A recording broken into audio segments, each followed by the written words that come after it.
segment of Sewing with Niler, we are going to learn how to make a fabric rosette. We start by cutting a piece of fabric, which in this case I've used chiffon, and my chiffon is cut 4 inches by 20 inches. You now want to take your strip and fold it in half lengthwise. Do not press it because you want the fabric to be bulky so that your rosette is nice and fresh looking. Next, we are going to sew a gathering stitch on the long length of the fabric. Now that we've sewn our strip, you want to leave a long tail on the fabric, thread tail, so that you can pull it for gathering and the thread doesn't come loose. Now start gathering the strip by pulling the bobbin thread of the thread tail that we just left out. Here our strip is completely gathered, and now we're ready to sew it together.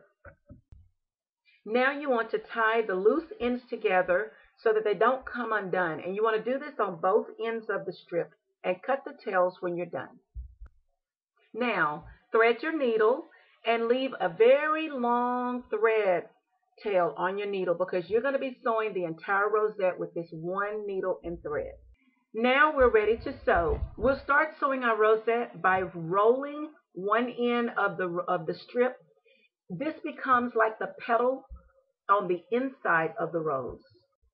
Now you're going to continue to roll the strip in a circle around itself, and you're going to sew all the way around. As you roll it, sew. Roll and sew.